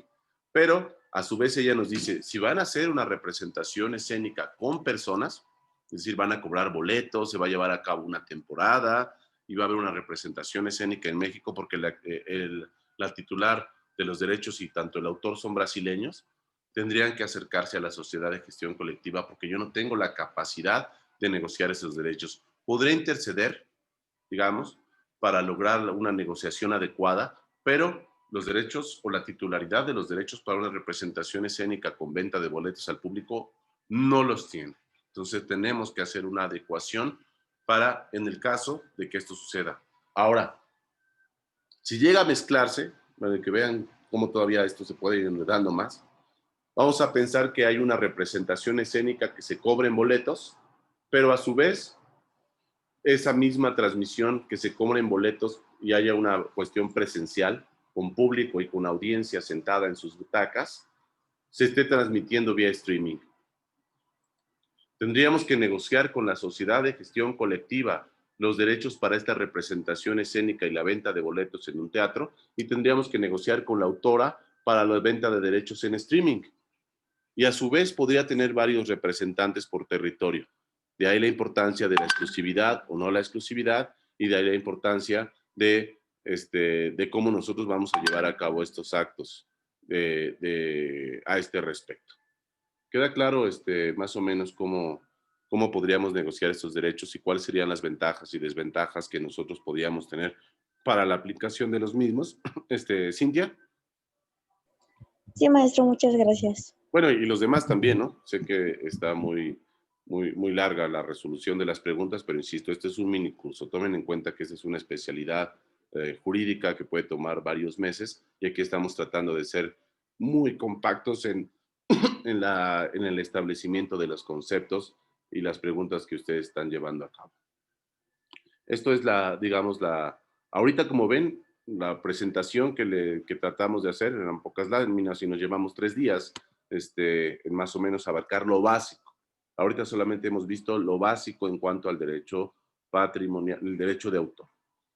Me gustaría que tomáramos, mañana que entremos ya en Creative Commons y particularidades o algunas cuestiones que resulten interesantes para el derecho de autor, que nos tomemos un momentito, primero para analizar, como hicimos, un par de casos prácticos que hemos revisado con música, ¿no? Cómo son los derechos. Ahora, más allá que pensemos en la música, vamos a tratar de poner entornos cinematográficos y qué derechos son los que atraen durante una creación y cómo funciona el fair use o el uso justo. Entonces vamos a ver una escena de un estudio. Miren, curiosamente, vean, siempre utilizaba un video que trataba sobre, bueno, lo voy a poner aunque vean lo que nos va a suceder ahorita, ¿no? Y vamos a platicar a este respecto también de lo que sucedió.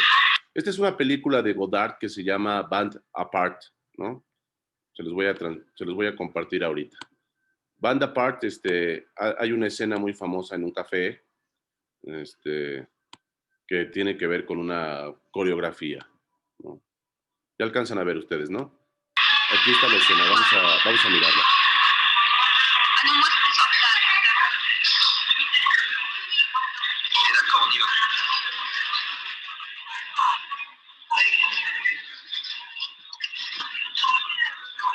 On pense mieux les empires s'écroulent, les républiques.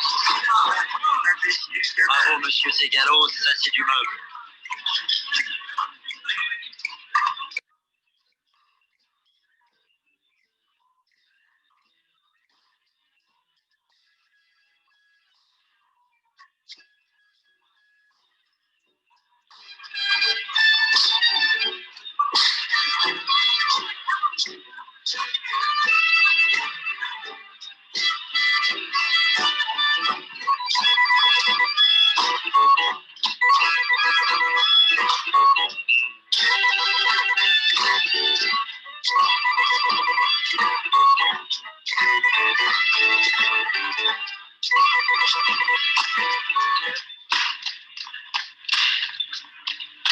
Cette fois, c'est le moment d'ouvrir une deuxième parenthèse et de décrire les sentiments des personnages.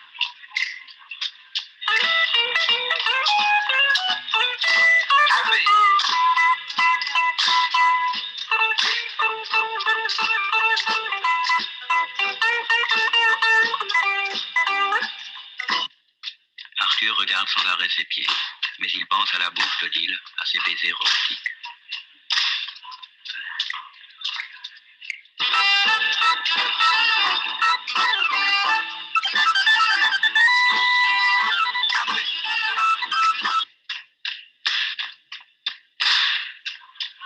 Odile se demande si les deux garçons ont remarqué ses deux seins qui remuent à chaque pas sous son chandail.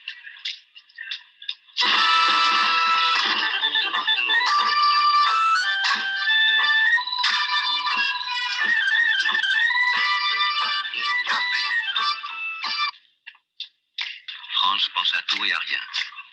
Il ne sait pas si c'est le monde qui est en train de devenir rêve ou le rêve monde.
Bueno, esta escena tiene su fama, ¿no? O digamos que dentro de determinadas cosas. Lo que le estaba contando es que aquí vean esto que aparece también en su pantalla. No sé si alcanzan a ver. No sé, me aparece ya. Pero después de esto tengo un video que está bloqueado en el país. Y es precisamente un estudio que yo utilizaba como de fair use, que era una especie de homenaje. Me lo corta aquí la transmisión porque tenía contenidos de otra película. Lo que trataba de explicar con el video que ya nos bloquearon, que en realidad cumplía los términos de fair use, pero vean cuáles son los efectos de la firma de estos tratados de libre comercio, que en vez de analizar si algo pertenece al fair use o uso justo, lo están descargando de las plataformas y ponen la carga a la plataforma para que se lleve a cabo. Deme un segundito. Ya no se puede reproducir. Lo que trataba de explicar, y se los contaré porque no encontraré la escena, es una película que se llama The Weeknd, el fin de semana, ¿no? Esta otra película lo que hace es replicar la escena con otros 3 actores en una película más contemporánea, por llamarlo de alguna manera, ¿no? Esta hace alguien un estudio en YouTube para comparar estas 2 escenas y determinar cuáles son las influencias que se tenían. No es que era una influencia, era tal cual, es hasta la misma canción, una pequeña variación de la canción, pero la coreografía es la misma. Lo que quería también explicarles es que vean todo lo que participa entonces cuando hablamos de una cuestión cinematográfica. Aquí los derechos de autor que están imbuidos dentro de esta escena tan breve, y todos los creadores o todos los que ponen creatividad en la misma. Tenemos, evidentemente, a los actores que están ahí por su interpretación. Ya habíamos establecido que este es un derecho conexo. Entonces, tendríamos que hacer, hablemos ahorita, sigamos un poquito en el término de los contratos y el derecho de autor. Todos los autores que están aquí necesitarían un contrato por su interpretación escénica y sus personajes, ¿no?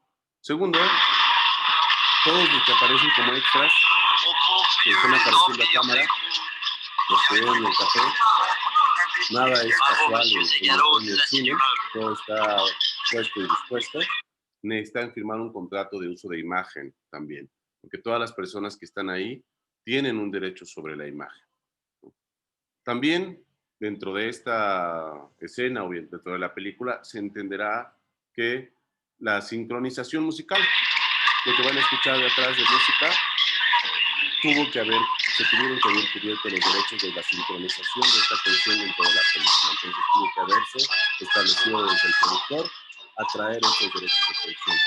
Y curiosamente, lo que también es también curioso, el guionista o dramaturgo que imagino es, digo, el guionista cinematográfico, eso como que ya lo damos por hecho, tiene un derecho de autor. Y en el caso específico de esta escena, también el coreógrafo. El coreógrafo que está trabajando sobre esta particularidad también tiene un derecho por esta coreografía. Todos ellos. Pero vean, este es un audiovisual. Por lo tanto, al final, quien tiene todos los derechos sobre esta participación audiovisual es el autor. El autor es quien tiene todos los derechos y se atribuye, es decir, él mezcla todos estos derechos de autor, que sería la interpretación, la música, la coreografía, la fotografía, el fotógrafo también tiene derechos, el guión y todos los que participan para hacerlos una sola cosa. O sea, todos participan con derechos de autor y creatividad, que normalmente es obligación del productor firmarlos y atraerlos, para que el director pueda establecer su visión dentro del audiovisual. Esta película se entiende que es de Jean-Luc Godard, entonces él es el autor de la película y a él le pertenecerían, entre comillas, aunque la realidad es que le pertenece a la productora, pero si fuera una producción independiente y él llevara todo, él es quien tendría los derechos patrimoniales de autor. Aunque, de todos modos, la autoría de la película se le va a conceder moralmente a Jean-Luc Godard como el autor de la misma. Queda claro aquí al respecto. Y el otro ejemplo que trataba de hacerles, pues, es cómo funcionaba el fair use o uso justo, pero curiosamente lo borraron. Y ya los términos que nosotros vamos utilizando, insisto, en cine son mucho más claros. Voy a poner 3 ejemplos muy cortitos para que nos vayamos. Les voy a compartir 3 videos para que sigamos en este mismo ejemplo de cómo deshilamos todos los derechos de autor que participan dentro de una producción audiovisual. El cine, como les decía, es tal vez la más compleja rama de las artes para manejar los derechos de autor. Por eso creo que puede ser un buen ejemplo. Aquí tenemos una película de Wes Anderson. Otra vez estamos participando. Pero pensemos ahora, como platicamos en la primera sesión, sobre los derechos musicales.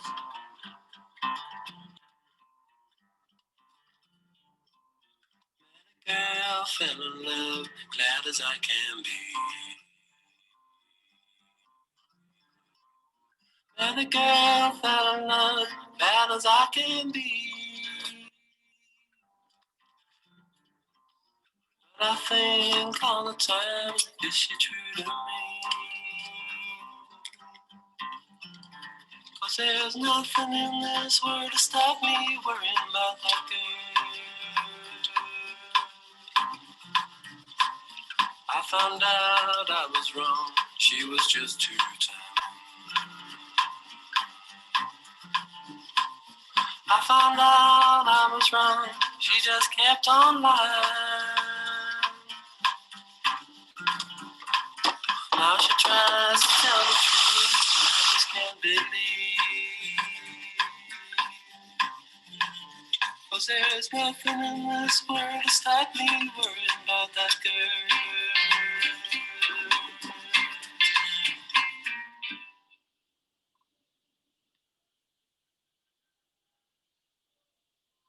Ahora vean el mismo director utilizando música, ahorita vemos la diferencia, pero otro tipo de forma de utilizar la música.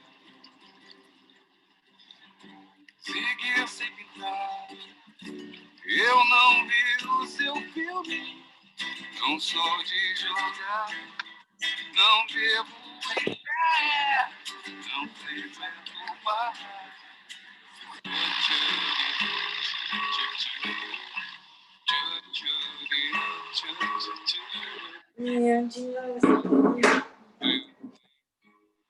Pouco me importa se o dinheiro é seu.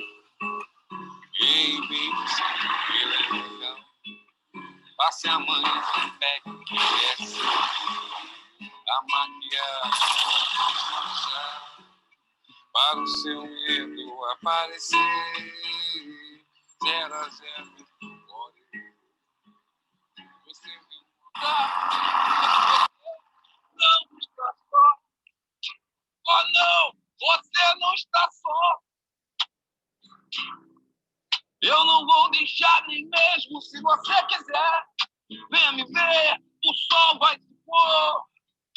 E outra vez eu vou estar perto de você. Oh meu amor, você não está só. Estou aqui para te proteger.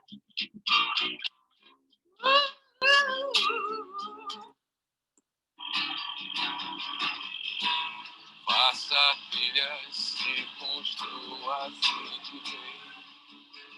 5, 4, 3, 2. Esse é o grande controle da minha visão. Tão grande que eu não sei. Na verdade, quase a sua língua. Então vem, quero abraçar você. Seu poder vem do choro, minha medida. Então vem, vamos viver a vida, meu bem. When I live my dreams, para onde for meu. Creo que en ese dos ejemplos del mismo director nos queda más o menos claro. Aunque está utilizando música en las dos cosas, porque estábamos tratando de ver cómo se utiliza la música en un entorno audiovisual o cinematográfico, tuvo que haber negociado cosas totalmente distintas en cada uno de los dos casos. Derechos patrimoniales de autor distintos, es lo que trato de decir, e incluso con personas distintas para hacer esta negociación. Regresemos a nuestra presentación de los derechos, ya la perdí, en un segundito. Creo que la cerré. Dejen volverla a abrir. Y tuvo que haber negociado derechos patrimoniales totalmente distintos entre una y otra, con personas distintas también, e incluso también el costo que le representa a cada una de ellas es también diferente en cada circunstancia y en cada situación. Aunque claro, aquí se está tratando de atender o se trata de revisar no el costo, sino cuál es la solución cinematográfica o estética que es mucho más pertinente. Solamente una vez se ha tropezado o ha chocado con pared este director cuando trató de negociar un derecho, que ahorita les cuento también de qué va para que vean cuántas diferencias puede haber a este respecto, ¿no? Regresemos a nuestra presentación, como les decía. Esta pequeña columna que tenemos de derechos morales y de derechos patrimoniales. Entonces quedamos que los derechos patrimoniales tuvo que haber negociado estos, ¿no? Reproducción, transformación, distribución, comunicación e importación. En el primer caso, que es una canción de los Kings, tuvo que haber negociado seguramente con una sociedad de gestión colectiva. Y en el caso de esta canción sincronizada, tuvo que haber negociado una sincronización. Es decir, los derechos que estaban ahí, como establecimos en derechos conexos, también estaba la discográfica, la editora y el grupo. Ajá. Entonces tuvo que haber negociado a través de una sociedad de gestión colectiva para que todos ellos percibieran una participación por esta grabación que estaba sincronizando en la película. Es una sincronización con una editora. Entonces, un caso particular muy concreto y muy circunscrito a una situación. En caso de la segunda, que son todas las canciones que utilizó en la otra película, que son interpretaciones de David Bowie, no tuvo que haber negociado con una disquera. Tuvo que haber negociado, y no había derechos conexos tampoco de una disquera. Lo único que tuvo que negociar fue con el compositor. Tal vez no estoy muy seguro si Bowie compuso todas estas canciones, pero tuvo que haber negociado con los compositores. Pensemos que sea Bowie, entonces con él como compositor. ¿Para qué tuvo que haber negociado con el compositor? Para transformarla, porque hizo una traducción de las canciones al portugués, y al hacer esas traducciones también al portugués, también tuvo que haber solicitado un permiso para comunicar esta obra derivada. O sea, transformarla y comunicarla. Pero a su vez, al momento de tener estos derechos, él se quedó con los resultados obtenidos por esta transformación y seguramente los costos fueron muchísimo más bajos de lo que el primer caso de los Kings de sincronizar. Entre sincronizar y transformar y comunicar, también tenemos resultados distintos. El caso siempre paradigmático en esta circunstancia son pues los Beatles. Ellos manejan sus propios derechos y si ustedes se han fijado, en casi ninguna película aparecen canciones de los Beatles. No es porque no haya interés, es porque son carísimos. O sea, es verdaderamente inalcanzable sincronizar una canción de los Beatles en un comercial, en una película, por eso lo ven muy poquito. Normalmente lo llegan a pagar y además tienen que pasar por una cantidad de revisiones extras. Solamente los han visto por ahí en un comercial o dos o en pocas películas que alcanzan a llegar al costo para pagarles. Les digo por qué Wes Anderson, porque el propio Wes Anderson, que es un, como ven, tiene los fondos, el financiamiento, el alcance hollywoodense, le da también su propia creación artística y credibilidad. Nunca ha logrado sincronizar una canción de los Beatles en sus películas, aunque lo ha intentado en varias ocasiones, ¿no? Porque resulta muy caro, no resulta oneroso. Hay otras películas, por ejemplo, Clerks, de una película en blanco y negro independiente, que se gastó muchísimo más en sincronizar canciones que toda la producción cinematográfica. Sí, le costó muchísimo más las canciones que puso que todo lo demás en la producción. Por eso tenemos que tener mucho cuidado en el análisis de lo que vamos a utilizar nosotros que esté protegido por el derecho de autor para establecer contratos adecuados y vean cómo entonces nosotros podemos tener distintos alcances a este respecto y hay muchas particularidades en que se puede utilizar la música o la interpretación. Hay otros ejemplos, y miren, por ejemplo, les voy a poner este otro. Sí. ¿A cuánto, cuando dices caro, a cuánto te refieres? Pues me estoy refiriendo, en los Beatles deben estar, no tengo idea, pero si hablamos de unas, les voy a poner un ejemplo. Alguna vez bajo aquí en México para que podamos imaginarnos cuánto puede costar. Que no tengo idea cuánto puedan costar los Beatles porque sé que nos pueden alcanzar muy pocos. Pero alguna vez traté de sincronizar una canción de José Alfredo Jiménez para una serie de charros que solamente se iba a reproducir en el Estado de México, me parece. Pues el solo hecho para meter en la cortinilla de entrada esta canción de José Alfredo Jiménez, estábamos hablando que le costaba más de $10,000 al productor de televisión. E insisto, el programa que nada más iba a pasar a una hora sin mucho rating, circunscrito nada más a un canal del Estado de México que no tenía alcance ni siquiera más allá de la nación, y estábamos hablando de $10,000.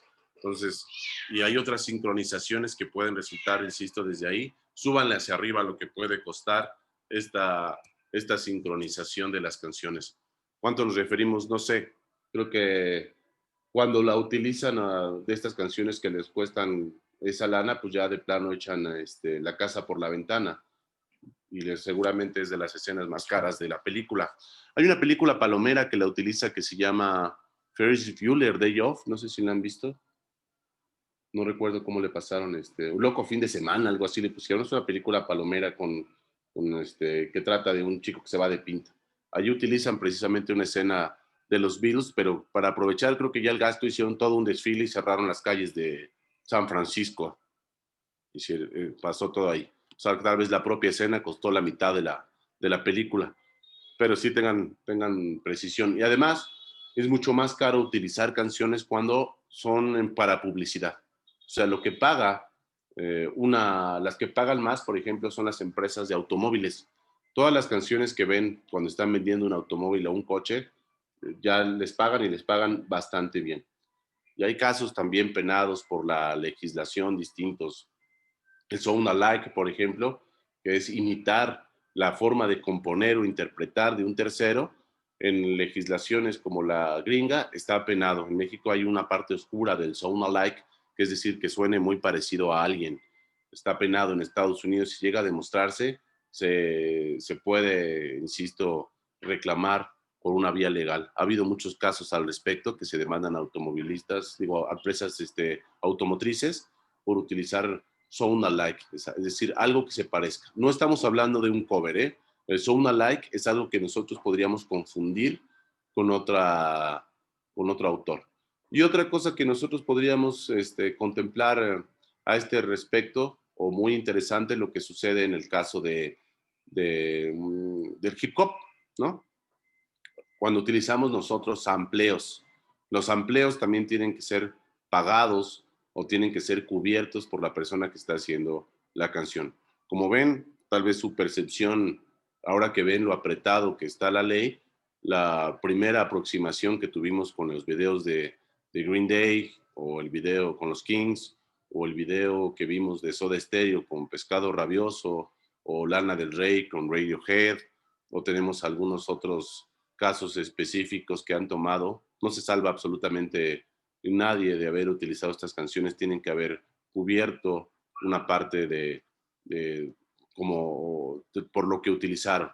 Entonces, si somos súper estrictos, tuvieron que haber cubierto el pago de derechos patrimoniales de autor a la persona que lo detentara. Y siempre hay cuestiones distintas. Por ejemplo, esta escena, nada más para cerrar nuestros ejemplos, muy, muy famosa, ahorita se las pongo, comparto la pantalla. Esta escena que aparece en La Naranja Mecánica de Clockwork Orange. Gustavo, te escucho, perdón. Hola, sí. ¿Qué pasa, por ejemplo, cuando en el ámbito académico, en la universidad, por ejemplo, cuando se están estudiando obras de otros compositores que están vivos o que todavía tienen sus derechos activos? ¿Qué pasa en ese ámbito? O sea, cuando es académico o cuando no persigue fines de lucro. Porque, por ejemplo, yo he tenido una experiencia... Perdóname que te interrumpa, Gustavo, dame un segundito, es que sonó terrible mi timbre, déjenme ver quién me toca, ¿no? Sí. Perdón, Gustavo, ahorita cerramos con esto.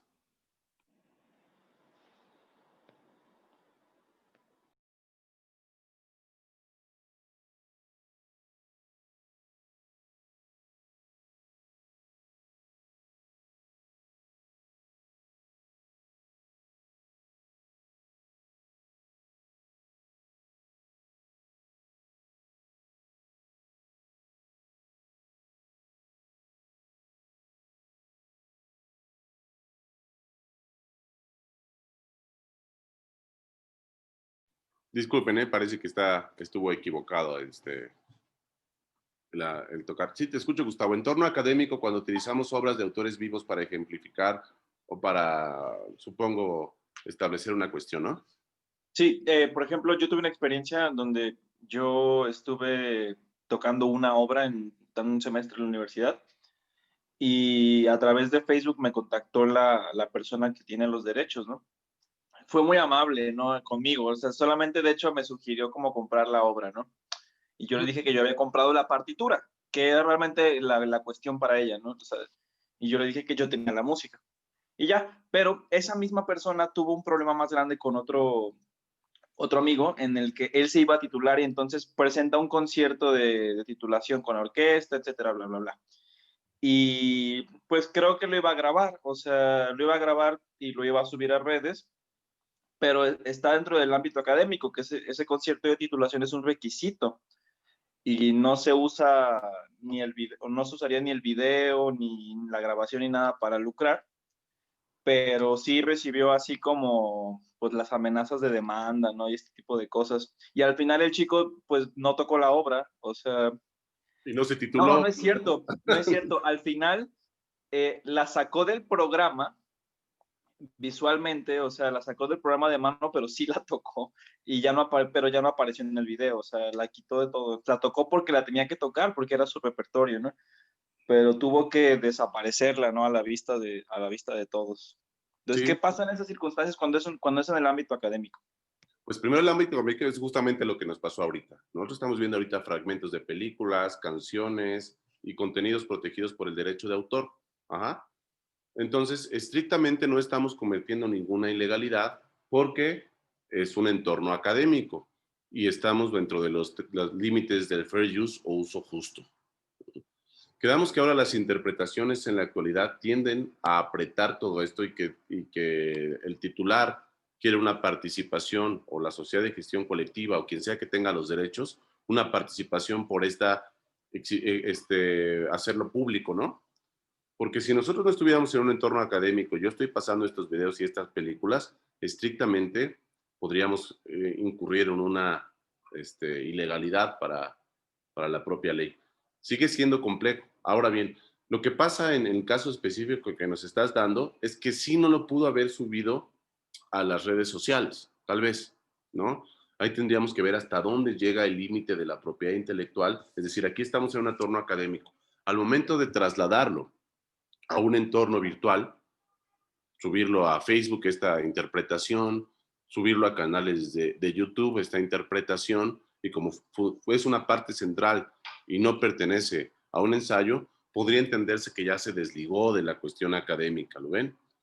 Entonces, insisto, legalmente no pasa absolutamente nada cuando está en un entorno académico como ahorita, pero al momento de sacarlo y llevarlo más allá, posiblemente sí le pedirían que lo bajara de la red. ¿Lo ven? Sé que no responde completamente tu pregunta, Gustavo, y que es un gran depende, porque a veces, aunque suene curioso, va a depender de quién le pertenezcan estas cosas, qué tan enojado esté, pero estrictamente cada que nosotros utilicemos una obra protegida por el derecho de autor en lo que estuvimos enlistando, es decir, cualquier utilización pública, estamos utilizando los derechos patrimoniales de autor. Y si no podemos demostrar perfectamente que no hay lucro, que hay un entorno académico y que los fines son educativos y culturales estrictamente, puede haber un reclamo por parte del titular de los derechos patrimoniales de autor. Esa es la regla general. Y por ejemplo, perdón por extenderme, cuando yo he llegado a ver en estos videos de YouTube donde la gente está interpretando una obra y siempre tienen como un aviso en la sección de descripción del video, donde es un texto, ¿no? Que ellos realizan donde dicen que esta obra no les pertenece, que es con fines de educación, divulgación, bla, bla, bla. ¿Eso es válido para un video? O sea, cuando tú subes un material audiovisual a YouTube, por ejemplo, y describes o escribes esta declaración de que no te pertenece y que la usas con determinado fin, ¿es válido como...? No es válido, justamente, incluso ahí estaría sujeto a interpretación. El video que les iba a poner lo bajaron. O sea, estrictamente y jurídicamente hablando, está perfectamente encuadrado en el fair use y uso justo, pero vio fragmentos la distribuidora cinematográfica y lo bajó. No la de Godard, porque acabamos de poner lo de Godard, fueron los de Weekend, porque estaban haciendo el comparativo de la escena de Godard y de Weekend. Si por ahí lo buscamos, se los voy a buscar de aquí al día de mañana, y ellos fueron los que hicieron este reclamo a la plataforma por lo que platicaba también mi tocayo, que hoy no lo veo por aquí, pero que tiene que ver precisamente con las reformas y ahora con una solicitud bajan el contenido, es decir, primero bajan y después averiguan si están en lo correcto. Entonces, sí es legal, pero en realidad el algoritmo no va a revisar ese letrerito. ¿Ven? Ajá. Pues nosotros vamos a demostrar, o tendríamos que demostrar ante YouTube que estamos dentro del fair use o uso justo para poder subir este contenido. Cuando nosotros subimos un video a YouTube, cuando hacemos una cuestión relativa al contenido, tendríamos que decir que no se puede monetizar ese video y que no se puede poner publicidad, se supone que no tendría que poner publicidad al respecto, o nosotros no tendríamos que tener una ganancia específica cuando subamos este video a la plataforma. Pero cada vez las limitaciones al derecho de autor se están acortando, como una limitación. Incluso si nosotros subimos, ya deja tú tu trabajo universitario. Si subo el video no sé, alguien sube el video no sé, de un cumpleaños de 3 años de un niño, y ese niño está bailando una canción, pues no vas a poder subirla porque estás comunicando públicamente la canción, entonces te la van a descargar también y vas a ver allí el niño bailando sin música, ¿no? Porque estrictamente no tiene que ver con el uso justo, son excesos del derecho de autor. Pero aquí supondría que la comunicación pública evitaría que tú consumieras la obra original y le estás causando un perjuicio o un daño al titular de los derechos patrimoniales de autor. No sé si eso más o menos aclaró un poco la duda, Gustavo. Sí, gracias, gracias. Sí. Aunque, pues, en cuanto a la universidad, y si lo presentó no hubo problema, subirlo es otro problema. Son derechos patrimoniales distintos. Bien, ¿les quedó alguna duda de nuestra sesión del día de hoy?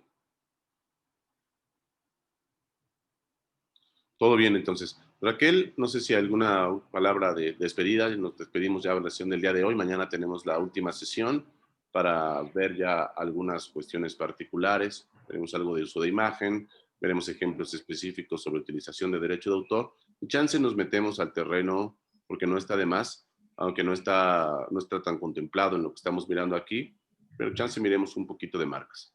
Sí, Raquel. Sí, no, pues muchas gracias, Luis Javier. Pueden ir dejando sus preguntas o pensándolas porque seguramente les habrán quedado rodando ahí algunas ideas. Entonces, bueno, afortunadamente todavía tenemos el día de mañana y pues gracias Luis Javier. Nos vemos mañana y seguimos al tanto. Cualquier cosa, ya saben, estamos ahí pendientes del correo, del Facebook y de todas las plataformas. Perfecto. Entonces, pues les mando un saludo a todos. Raquel, muchas gracias. Gracias. Mañana nos vemos a las 10 de la mañana. Que tengan muy buen día. Buenos días. Hasta luego. Gracias. Gracias. Bye.